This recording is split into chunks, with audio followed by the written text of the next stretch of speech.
時計の針は夕方6時を回りました。 TBS ラジオ、そして日本の FM 富士でお聞きの皆さん、こんばんは。今週もスイートディグズ LA スタートです。お相手は私、新海圭樹と手島理香です。この番組はロサンゼルスにあります北米メインランド唯一の日本語 FM ラジオ局 TBS ラジオからお送りしています。もう2020年最後の放送ですよ。本当ですよ。今年はね、いろんなことがあったっていうのはもういろんな番組でいろんな方が言ってると思うんですけど、このスイートディグズ LA 的にはもう濃い1年でございました。リスナーの方との距離がぐんと縮まりましたね。めちゃくちゃ縮まりましたよ。今年1年でねえ、まさかこの始まりの頃に今年のね、こんなにメッセージをいただけるとは思わなかったじゃないですか。いや思ってないですよ、これもね、山川真紀姉さんのおかげでございます。ひとえに真紀姉のおかげです、姉さん、ありがとうございます。もう放送回から4月か5月ぐらいでしたよね、登場していただいて ねあれからもうね、一気に聞いてくださるようになったので、もう本当足なんか向けて寝られません。今噛んだでしょ、噛んだ、一番大事なところで噛んだ足向けて寝てるのか君はみたいなね。寝てるね、これ間違いなく寝てる寝てる、そんなわけでございまして、マキさんどうもでしたそうしたでね、やっぱりリスナーの皆さんがこうやってたくさんメッセージを送ってくださってありがとうございます。ありがたい話でございます。さあ、そのたくさんいただいているメッセージ紹介していきましょう。はい、まずはラジオネームオレンジマフラーさんからいただきました。新海圭樹さん、手島理香さん、お疲れ様です。どうもお疲れ様でございます。このメッセージを送っている本日21日、12月21日お誕生日なんです。おめでとうございます。おめでとうございます、オレンジマフラーさん。さて、先週はリクエストティファニーの I think、かけてくださいました、ありがとうございました。で、以前の GI オレンジのカールさんのように、ティファニーちゃん、いやティファニーさんがツイッターでつぶやかないかななんて密かな期待をしていましたこれも一つの今年の大きな出来事でしたね。そうでしたね。 GI オレンジをかけた時にまさか本人カールさん、あれびっくりしましたよね。あれはびっくりですよね。ティファニーちゃんね、お綺麗な方ですからね。そうですよI think we are on now もね、すごくいい曲でしたよね。いや、まだわかんないですよ、今後あるかもしれないですよ、こうやって言ってれば。なので、またリクエストを送ってきてくださいね、ぜひお願いいたします。お待ちしています。さあ、続いて、埼玉の末永徹さんからいただいています。ハローミスター新海 and ミスリカさん、皆様今年も1年お世話になりました、と言いたいところですが、私は4月末か5月頃からこの番組を聞き始めたので、まだ3分の2年、いやであります。それでももう今年1年お世話になりました、こちらは。そうですよ。っていうか、末永さんってもうメインメンバーですよね。そうボードメンバーってやつね。ボードメンバーです。間違いない。今年の年末年始は交通事情いかがでしょうか。果たしてミスター新海は無事に一時帰国できるんでしょうか何はともあれ、新海さん、理香さん、皆様ご安全にお元気で良い年末年始をお過ごしください。ありがとうございます。ありがとうございます。交通事情はね、こちらアメリカ、ロサンゼルスしか私は分かんないですけど、空いてます、年末年始は。今はね、もう高速道路ガラガラですよね。そうなんです、特に今年来年の年末年始はガラガラ、いつも以上にガラガラになるんじゃないかなというふうに思いますし、私は一時帰国絶対にしてやると思ってます力入ってますね。待っててね、みんなね。さあ、そして、BBSRS さんからもいただいています。ありがとうございます。ありがとうございます。ミスター新海、理香さん、スタッフの皆さん、こんにちは。こんにちは。毎週楽しい放送ありがとうございます。こちらこそ聞いてくださってありがとうございます。減量しているのに、自分へのご褒美と称して週末はラーメンを求めてさまよってしまう今日この頃、今週末は久しぶりに原点に戻って馴染みの地元のラーメンショップに行こうと思っています。わかりますよ、この気持ち減量、僕も今長い間してるんですけど長いですね。長い間してるけど、でも若干変わってきてるんですよ最近、そうは言っても落ちてきましたね。だけどラーメンはまだトゥーゴーしちゃうテイクアウトしちゃうこれどうしても美味しいですもん。あとやっぱりね、馴染みの地元のラーメンショップって自分のラーメンのベースになってるのは間違いないんですよ。そうですね。で、ありません？ありますあります。だから手島さんも多分そのご近所のラーメン店の味って今思い出せますもん。でしょ、僕も出てきますもん、ああこういうのだってあれ食べたいなって思いますよね。いやだからもう週末はねラーメン旅してください、どんどん。そうそう、平日にほら減量して週末はちょっと体にもね許してあげましょうよ。無理はいけないですよ、減量のね。でプラマイゼロということでございますそれ自分のこと。そう、僕ね、はい。RS ありがとうございました。ありがとうございました。さあ、では今週のメニューいきましょう。はい、まずはゲストコーナーです。今週は TGS ラジオのバイリンガルパーソナリティ、サムさんが登場してくださいます。英語の勉強方法などについてお話を伺います。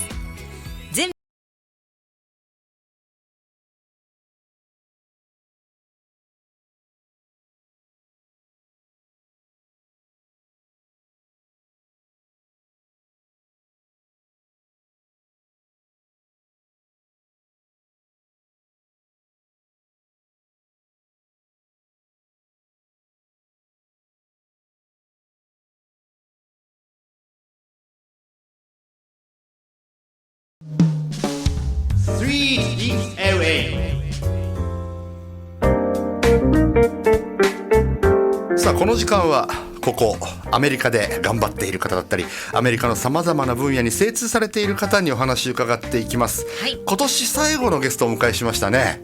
TGS ラジオのバイリンガルパーソナリティ、サム・バンデンバーグさんお迎えいたしました。どうもサムです。よろしくお願いします。よろしくお願いします。TGS ラジオをアメリカでお聞きの方はですね、毎週水曜日に LA モーニングパート2にサムさん出てきてくださいまして、そして英語でニュースをね紹介してくれたり、していますが、今日はここアメリカに暮らす私たち日本人にとって多分ね、手島さんもそうでしょう、永遠の課題ですよね、英語。これはね、かなりハードルが高いですよ、超えるには。でしょ、ちょっとこの辺をね掘り下げていこうかなというふうに思うんですけど、まずそもそもなんですけど、サムさん、サムさんは、ハーフでいいんですよね。そうです。日本とオランダのハーフです。お父様がオランダ、でお母様が日本人と。そうです。すごいハンサムですよ。そうなんですよ、ね。もう嬉しい今日テンション高い。ちょっとおかしいですよ、いつもと違いますよ、なんかちょっとなんか違うでしょ、違う方見ちゃった今、でもね、そうやってお父様が、オランダの方、でお母さん日本人、でお父様は英語、オランダ語、英語、あとはね、ヨーロッパの周りだったらフランス語とかね、ドイツ語とか。すごいですね。すごいですよね。でお母さんは日本人だから、もちろんメインは日本語。そうですね、ですよね。そうなると幼い頃、家の中はどういう状態だったんですか？そうですね、ちょっと皆さんが思ってるようにちょっと違うんですけど、やっぱり日本育ってるんで、やっぱり自分自身日本人と思い込んでるところがあったみたいで、実は中3までは僕英語喋れなかったんですよ。それ意外でしょ？本当ですか？そうなんですよ。だって日本で生まれてるわけだから、日本人だっていうふうに思いますよね。周りはね、みんな日本人ですもんね。ですしね。あとね、日本の学校行ってると思われてるけど、実はインターナショナルスクールで行ってたんですけど、そうってなると、そこは全部英語での生活ですよね。なのに中3までは英語ダメ。本当に。でもそういうことをそこからいくとですよ、時期は違えど、例えば手島さんとか私たちと時期は違うけど同じなわけですよ、スタートは。ある意味、若干アドバンテージはありますよ。若干っていうか相当ねあるけど、でも本格的にじゃあ英語をこれ覚えなきゃいけないなと思ったきっかけとかあるんですか？そうですね、その当時中3っていうのはやっぱり社会の勉強が始まった時期なんで、その時教わった先生の影響で、やっぱり英語しとかないかんのかなという気になって、そっからですね、やらなくちゃいけないかなと。そう、ほらそこら辺も僕らと被るじゃないですか。やらなくちゃいけない感はもう満載ですよね。ですよね。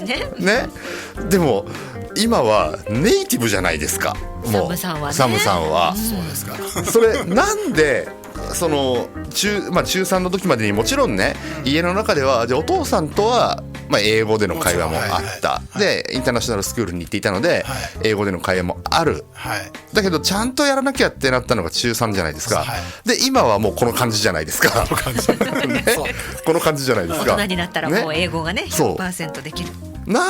どうやってそこのレベルまで持ってったんですか？そうですね、アメリカの時は行った大学が航空関係の大学行ってたんで、その時に行ってた周りの人は日本人いなかったんですよ。もうみんな英語を話す人たちばっかり。でも違う国の人もいっぱいいたんで、やはりその時日本語のなんていうかな、喋る機会がなかったために、英語がやっぱり少しずつ使わないといけない立場。はいはいはい。そうか。ってことは高校までは日本だった。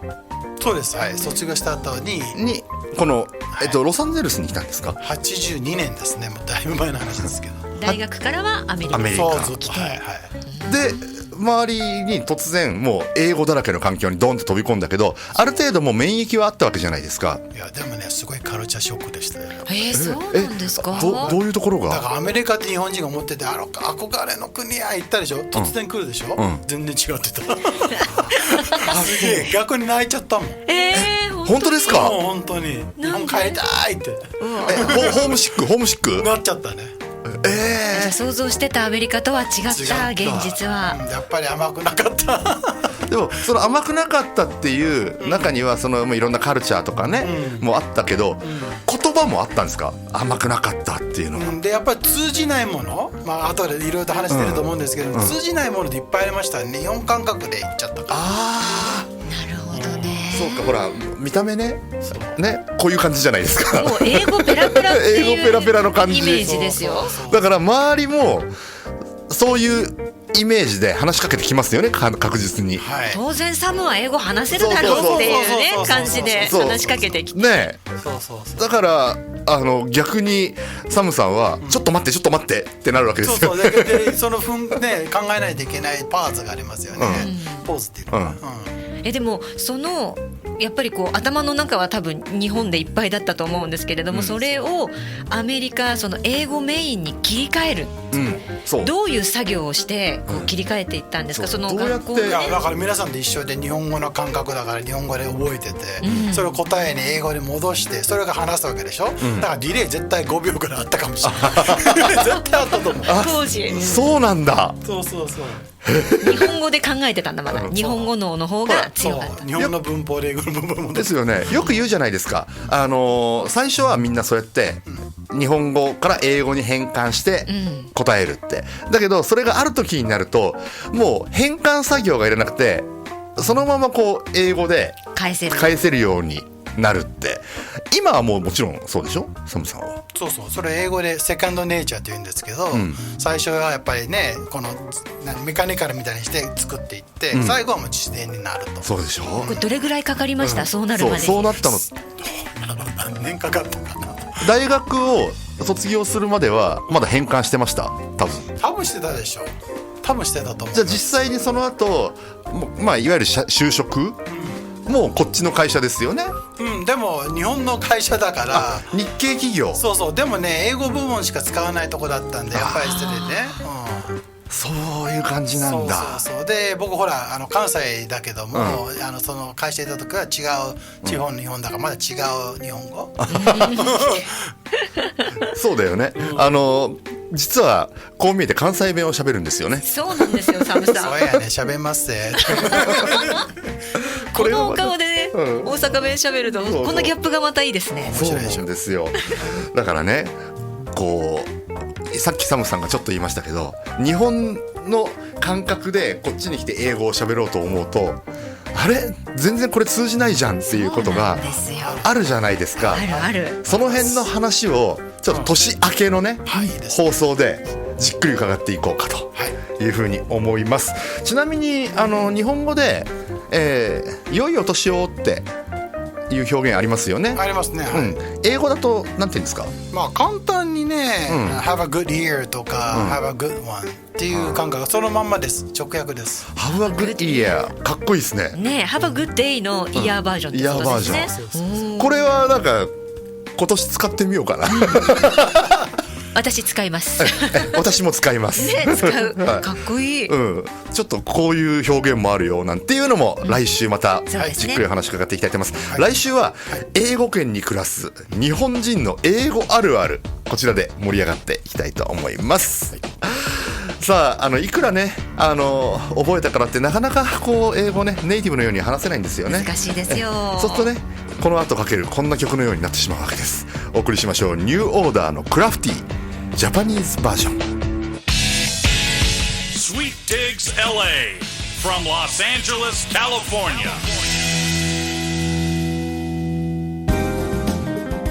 さあこの時間は今年最後のメッセージコーナーですね。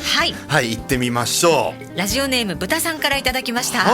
新海さん、手島さん、今年も1年間 LA 情報ありがとうございました。とんでもないです。こちらこそありがとうございます。聞いていただいて。メッセージが毎週たくさんなので、最近はメッセージを送っていませんが、毎週聞いていますからご心配なく。わかりました。ありがたい。聞き逃してもラジコタイムフリーがあるので残さずチェックできました。嬉しいなですね。今年は LA 旅行ができなかったので、来年は行けることを楽しみにしています。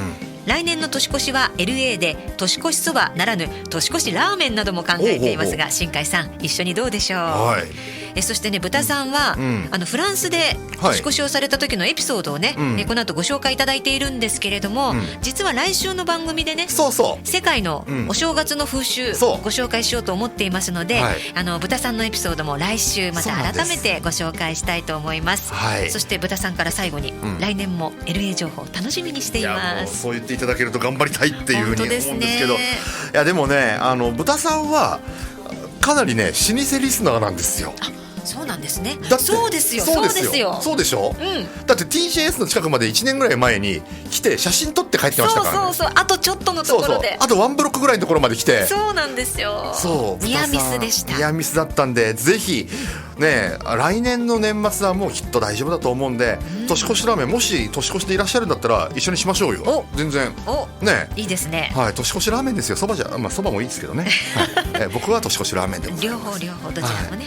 豚さんありがとうございます。ありがとうございました。さあ続いてはプーの友達さんからいただきましたよ。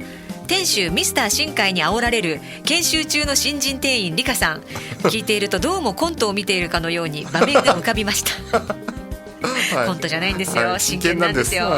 それにしても声の響き方からして相当な美味しさアップのようですね。本当に美味しいですよ。香味油のねやつね。めちゃくちゃ美味しい。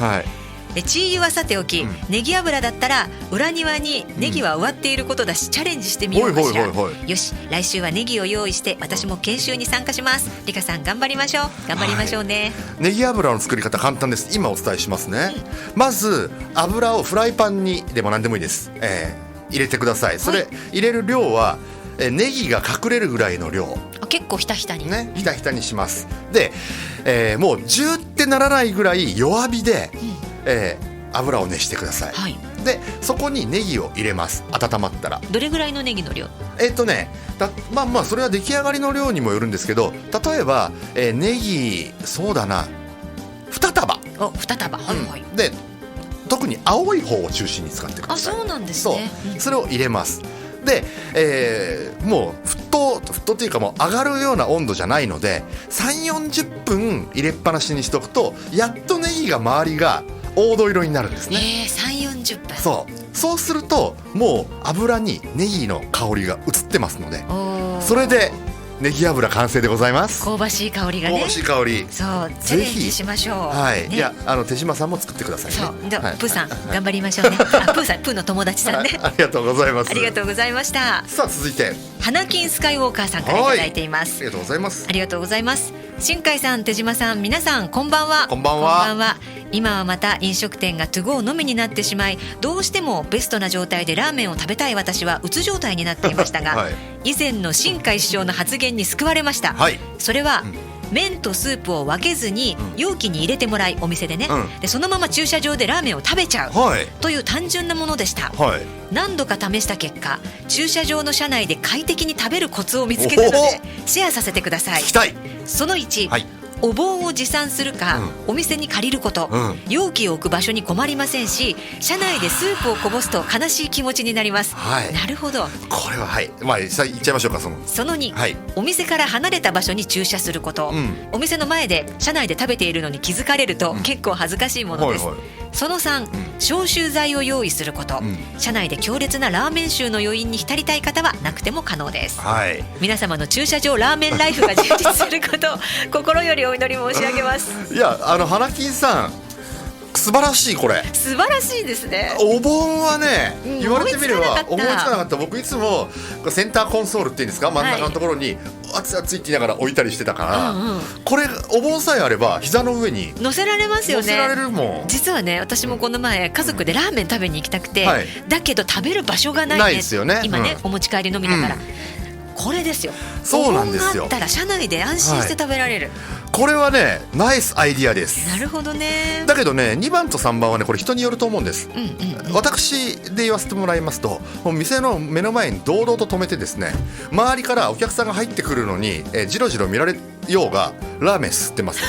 しかも、匂いをつかないようにするために窓開けてですね、食べてる、目があったらもう美味しいよぐらいな感じで恥ずかしくないんだ。恥ずかしくない。これ後部座席じゃなくってやっぱり運転席で、僕は助手席に座るんですけどね、あえてね、助手席座ってもう本当目とか合いますもん。でしょうね、みんな見ますよね。そうだけどこれすればぐらいの勢いでなんか文句ある？そうこれだってラーメン屋さんだよみたいな。そう、ラーメン食べてんだよって。人によるのかな。花金さんは、こうしてください。はい、ぜひ。花金さん、いいアイデアありがとうございました。さあ続いて、はい、田村さんからいただきましたよ。新海さん、手島さん、おはこんばんちは。おはこんばんちはです。おはこんばんちは。今週の熱い一曲リクエストのコーナーそんなコーナーありましたっけって自分で突っ込んでますね。先日新海さん、ともくるさんとツイッター上で熱い曲の話をさせていただき、再びそっちのジャンルの音楽への熱が再燃してきております。ともくるさんに続き、ちょいちょい熱い曲のリクエストを送りたいと思っておりますので、新海先輩よろしくお願いいたします。そうなんです。実はですね、ともくるさんもメッセージ、トム・クルージングさんもメッセージいただいてて、熱いナンバーをですねリクエストいただいてるんですよ。そうですね。そうなんですよ。ちなみにトム・クルさんね、熱いつながりで、ラーメンアットを思い浮かべたそうです。熱い人と書いてアット、そうそうアット、マスターや店員さんを見て、思い出したのがめちゃくちゃ熱いバンドラムシュタインですって書いてあるんですね。ものすごいなんて熱いっていうか濃いバンドなんですよ。激しい感じの。激しいっていうよりも濃いんだ。濃いんですよ。ラムシュタインは。でしかもいただいてるリクエストがラムシュタインのボーカルのリンデマンのソロの曲なんですけど、ちょっと考えていいですか、トム・クルーさん。でそうなんです。それで先々週かな、番組が終わった後の、ツイッターでですね、ハッシュタグスイートディグズ LA、 皆さんも参加してみてください。ぜひぜひ。そちらでですね、熱い曲のリクエストね、熱すぎたかなってトム・クルーさんつぶやいてたんです。たまたまメッセージが届いてなかっただけで、やっぱり熱すぎたかなみたいなことを書いてたから、だからかけてもらえなかったのかなって。いやいや全然いいですよ、で僕が書いたらタゴラさんがそこに入ってきて、お、いいんですかみたいな、熱い一曲コーナーみたいになって。タゴラさんも好きなんですね、熱い一曲がね。好きなんですよ、全然 OK です。そうです。お送りください。今日どっちがいいかなっていうぐらい来てるんで、今日はちょっとタゴラさんの曲にしようかな。トム・クルーさんトライしてみてください。必ずねお届けしないわけじゃないんですよ。そうなんですよ。熱い曲が聴きたいという時は。そうなんです。この番組はね結構かけますよ。そういう曲も。そうなんです。本当今聴きたい曲をぜひリクエストしてきてください。お願いいたします。じゃあ曲紹介お願いしちゃおうかな。じゃあタゴラさんからいただいたリクエストをお届けしましょう。レイジー・アゲンスト・ザ・マシーンでゲリラ・レディオ。全米ラーメン普及委員会。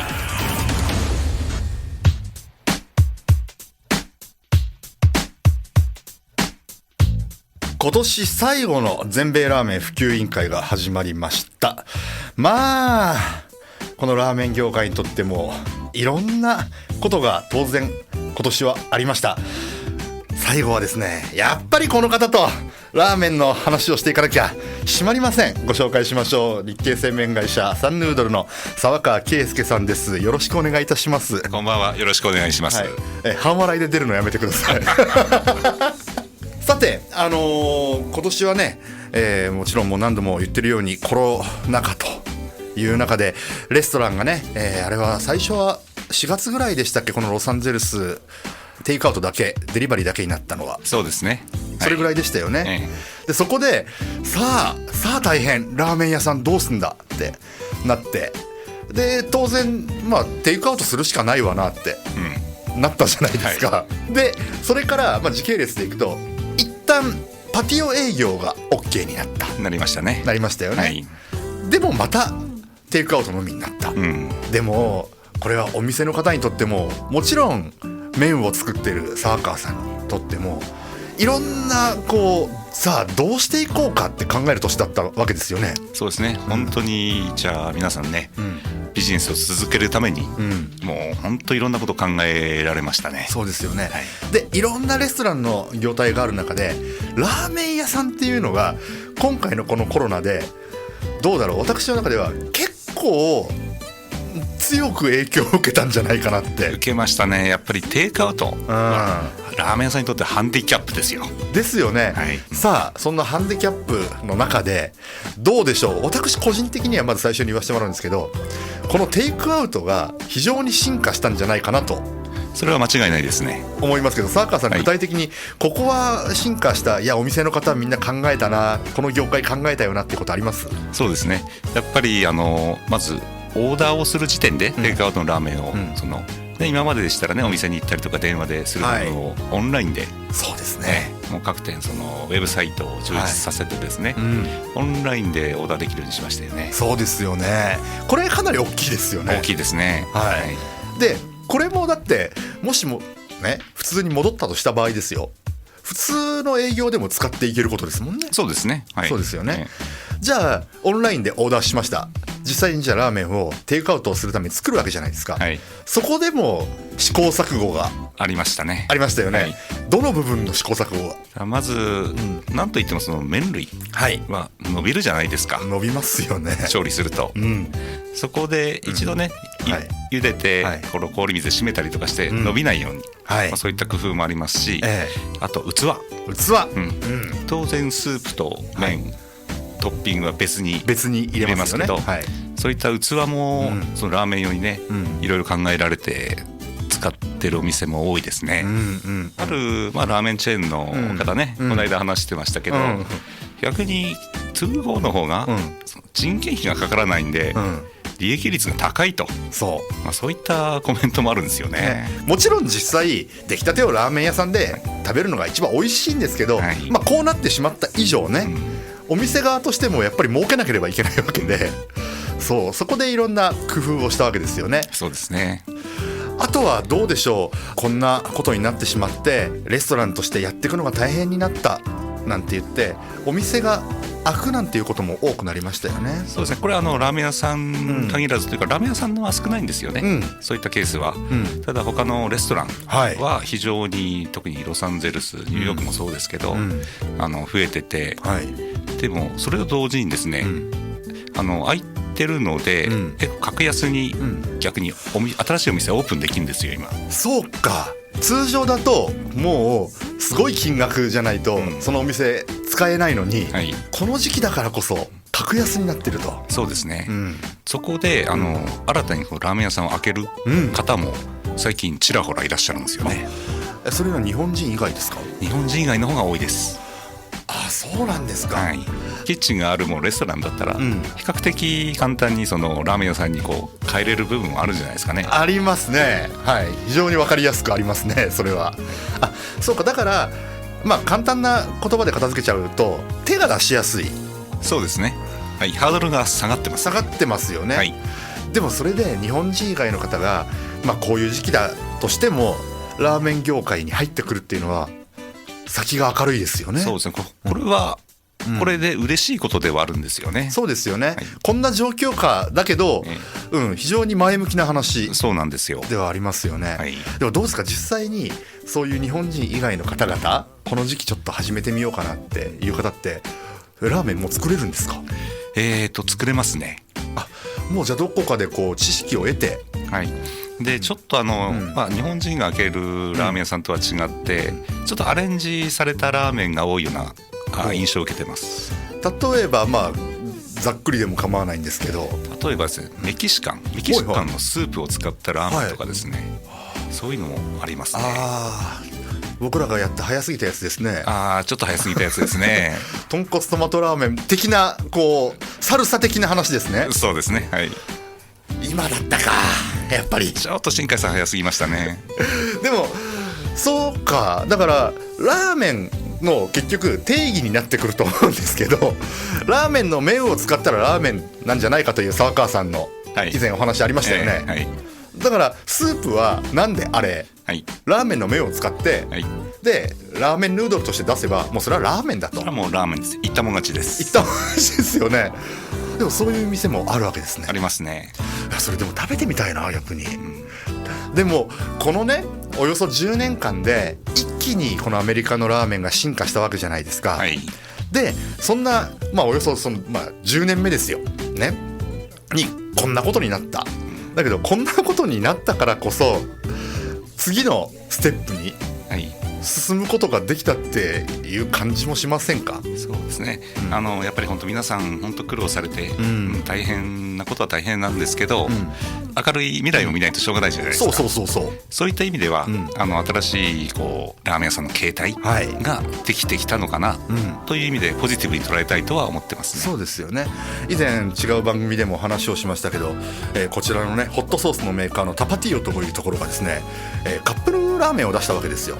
僕はそれを見てですね、うわすげえラーメンが浸透したっていうふうに思ったんですけど、これが実際のねラーメン店でも同じようなことが起き始めてそうですね、いるわけですよね、これはでもコロナがもう明けるのがちょっと今から楽しみにそのラーメンにおいてね、なってきてるなって。そうですね、あと今までアメリカには、なかったんですけど、日本ではね、宅麺とかねそういうのあるんですけど、冷凍ラーメンキット、これがねここのところどんどんそうですね、出てきてますね。そうね、日本にはねあったじゃないですか。それこそコンビニで売ってたりとか、僕ね最近出始めたじゃないですか、そういうサイトも出始めて、でそうかって言われてみればなかったなって思ったんですけど、あれは進歩ですよね。そうですね、また新しい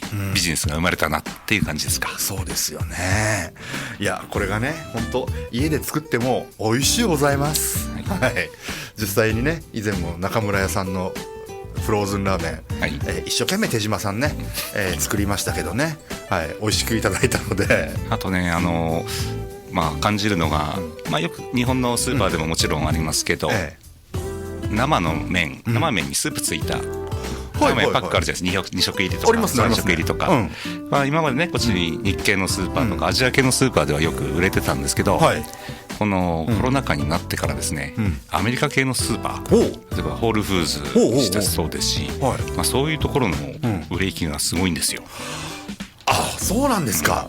であれはねもちろん調理するためには一手間かけないといけない。そうですよね、それをアメリカ人がその家でやってますね。ちょっと手島さん負けてらんないですよこれ本当に。そういう流れもできたんですね今回。そうですね、いや本当よくね口にする言葉ですけどニューノーマルとは言いますけど、ラーメン業界のこのアメリカにおいてねニューノーマル結構出来上がりましたね。できましたね、ですよね、前向きにねやっぱいろんなことを考えたいなって思うんですけど、前向きなことが多かったと、いうふうに考えてもいいんじゃないですかね。そうですね、来年2021年は、これを機にそうね、もっと飛躍ラーメンにとって飛躍できる年になるんじゃないかといやもう信じてます、全米ラーメン普及委員会ですからね、もう全米にもっともっとラーメンを普及して、私もですね頑張っていきたいなというふうに思っております。頑張ってください頑張らせていただきますということで、今日はですね日系製麺会社サンヌードルの沢川圭介さんにお越しいただきました。ありがとうございました。ありがとうございました。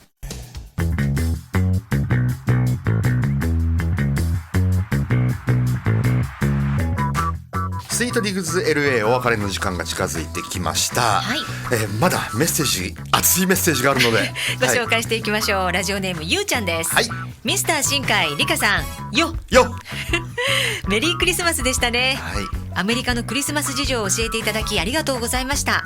アメリカに倣って我が家も今年はケーキを食べませんそうなの、はい、平日で習い事もあるのでケーキやチキンは省略して代わりに好きなアイスとプレゼント代を増額してあげると言ったら大賛成の子供たちでしたさっぱり度が私に似ていて素晴らしいです、はい、お二人は前回予告された通りのステイホームクリスマスを満喫されるんでしょうか。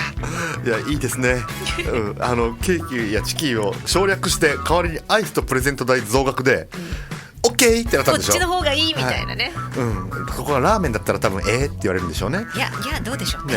さあクリスマスはい、私はですね、なんて言ったって、ぶっちゃけ2週分を収録してるわけです、このスイートディグズ LA をね、もう編集が大変なわけですよということはやっぱりクリスマスも会社に来て、そうですね、もう朝もね、普通に、番組がありますしね、なのでいつも通りいつも通り会社で過ごす一日になりそうですね、新海さんね、どうでしょうね、ステイアットホームで、手島さんはどんな風にステイアットホームをしているか、近場の大自然の中にでも出かけていきたいなとまた果敢に思っております。ありがとうございました。続いてラクリマクリユッティさんからいただいています、背脂なら私も負けないユッティです、実は急に思い出したことがあります、私のラジオネームですが、とあるラジオ番組で6年ほど前に DJ の方に命名してもらったんです、ラジオネームを読んだ時に読みづらくて噛んでしまうようにと、なのに誰も噛まずにスラスラ言ってくださる、なんてことかしら、そりゃそうだよな、6年も使ってりゃ噛まないよな、ラジオネームにミドルネームをつけたら長すぎて迷惑ですか、お二人さん。いや全然大丈夫ですよ、ラクリマクリユッティさん。はい、長くしてください、だってもうこの後読む人なんて毎回ラジオネーム変わってるしだいぶ長いですからね。そうですね、ラクリマクリユッティさん、ちょっといいっすよ、なんか変えてみてください。ちょっと新しいオリジナルバージョンを来年から、ミドルネーム入れてみてください。待ってますよ。ありがとうございます。ありがとうございます、続いてニックアットナッシュビル改め、ラックスビルさんLAX ビルさんですね、新海社長、今年何回背脂、豚骨、ポンコツって発したか覚えてますか、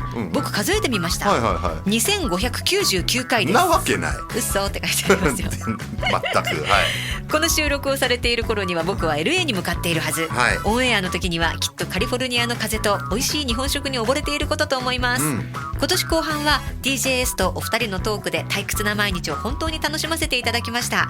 いろいろとごちゃごちゃした年末ですけれども、健康第一で良いお年をお迎えくださいね。来年も楽しませてくださいね。期待しています。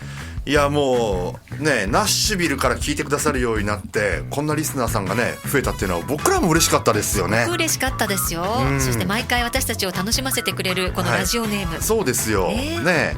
さあ次回はどうなってるのかなまたそうやってハードルを上げて、でもLA にねいらっしゃるということで満喫して帰っていただければと思います、そして最後が、ラジオネームあずきあらいさんですね、ミスター新海&手島さん、おはこんばんちは。こんばんちは。クリスマスが終わればすぐにお正月ですね、日本のお正月といえば知っての通りおせち料理、お年玉、初詣、たこ揚げなどですよね、そこでアメリカでのお正月の特徴を教えてください。これね、あずきあらいさん、さっきもねメッセージのところでちょっとだけお話ししましたけど、豚さんが書いてくれてたのかな、来週年明け1月2日のザ・フォーカスのコーナー、世界のお正月事情に注目しようと思ってますので、そちらぜひ楽しみに待っててください。聞いてください。じっくりお話しさせていただきます。さあそんなこんなで今年もお別れの時間となってきましたね。いや今年は本当オープニングでも言いましたけど、飛躍のこのスイートディグズレイにとってはですね、年でした。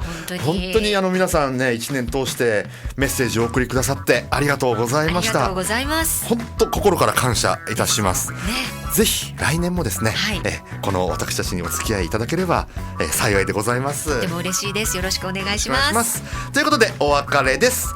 お相手は私新海圭樹と手島理香でした。では良いお年を。